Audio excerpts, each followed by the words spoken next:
Olá, tudo bem? Meu nome é Nelson Fragoso, eu sou do Centro de Ciências Sociais Aplicadas e esse é um dos vídeos que nós vamos gravar para que a gente entenda em relação a o que está acontecendo no Brasil hoje, no mundo, sobre a Covid, o que está afetando em várias áreas de atuação que nós temos no Centro de Ciências Sociais Aplicadas. Nesse momento nós vamos falar com o Douglas Dias Bastos, né? Administrador pelo Mackenzie, também mestre pelo Mackenzie e doutor pela FEA-USP. O foco dele é na área de finanças. E seja bem-vindo, Douglas. Ok, professor Nelson, muito obrigado pela oportunidade e um olá, uma saudação a todos. Então, nós gostaríamos de saber como é que vocês, da área financeira, estão vendo o impacto do Covid agora em 2020 e que projeções vocês enxergam para 2021, para 2022, que a gente, pelo menos, está percebendo que 2020 é a pior parte da crise, 2021 ainda vai ter muito reflexo e que deve ter, talvez, algumas mudanças em 2022, né? Então, a gente enxerga que isso vai ser uma consequência de curto e médio prazo. Como é que você enxerga isso? Como é que vocês estão projetando e enxergando o mundo atual? Muito bem. É fato que a pandemia mudou o mundo, né? Eu poderia até dizer que a pandemia ela trouxe, né, uma situação antes e uma situação depois da pandemia, e eu vou explicar um pouquinho essa situação pós-pandemia dentro do âmbito do mercado financeiro, né? Então, desde março, né, desde o surgimento da pandemia e com a quarentena, o mercado financeiro vem se transformando de uma maneira muito rápida, muito veloz. O que a pandemia fez, a bem da verdade, foi antecipar, né, aquilo que estava previsto, né, para acontecer. Então, a pandemia funcionou aí como, né, um acelerador e uma antecipação de movimentos que estavam por vir. Primeiro ponto, Nelson, que eu queria destacar, não é, como um impacto da pandemia no mercado financeiro é o acesso e o desenvolvimento tecnológico.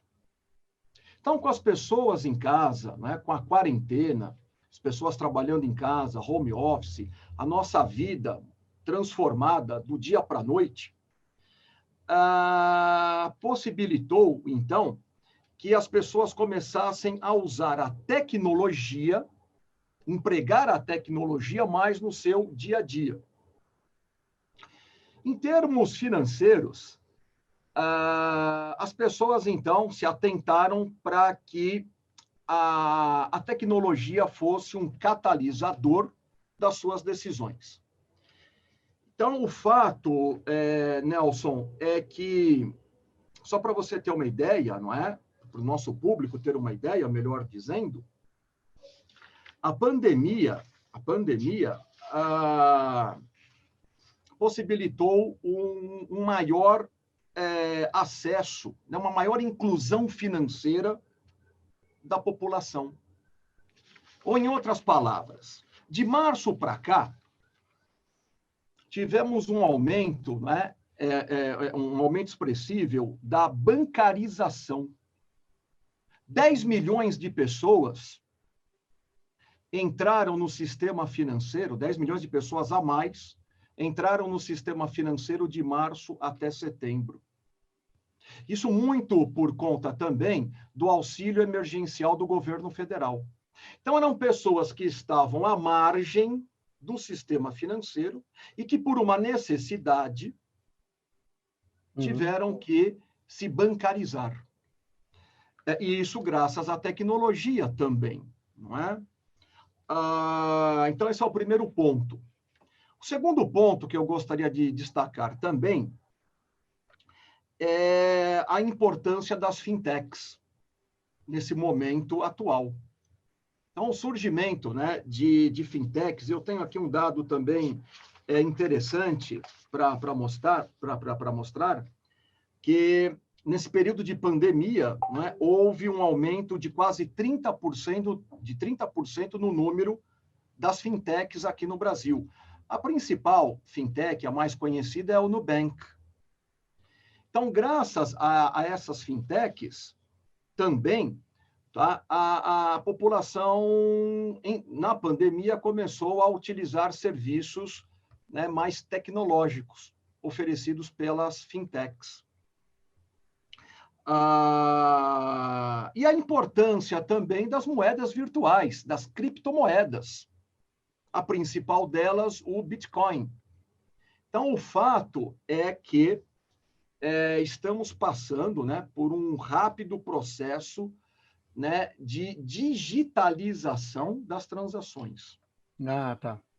E isso culminou agora, recentemente, em outubro, com a criação e a inclusão do Pix. Então, o Pix, né, ele faz parte do sistema de pagamentos instantâneos, regulado pelo Banco Central, exatamente para facilitar as transações financeiras entre pessoas, quer seja pessoas físicas, quer seja pessoas jurídicas. Então, né, a cereja do bolo desse processo todo culminou com o Pix. Basicamente é isso. Eu escutei eu li uma reportagem dizendo que, acabando a pandemia, se tirar esse auxílio financeiro que o governo está dando, exato, voltaria para uma zona de pobreza mais de 10 milhões de pessoas. Eu fiquei um tanto quanto surpreso, né? Porque, para mim, toda essa questão da crise, né? Da pandemia deveria, no meu ponto de vista, estar gerando pobreza. E com essa situação, parece que houve uma inversão na equação. Eu não entendi muito bem isso. Bom, o fato é que a nossa economia esse ano ela vai retrair, né? Vai ter aí uma grande diminuição, isso é fato, aumento do desemprego, enfim. Então, o fim do auxílio emergencial deve causar um impacto negativo sobre a renda das pessoas, principalmente dos mais pobres. Mas o fato é que, em contrapartida, essas pessoas estarão acessando o sistema financeiro com outras oportunidades, novas oportunidades de produtos e serviços financeiros. Agora, essa conta só se fecha com um maior nível de atividade econômica, sem dúvida alguma. Uhum. Mas, tão logo o Brasil retome, não é?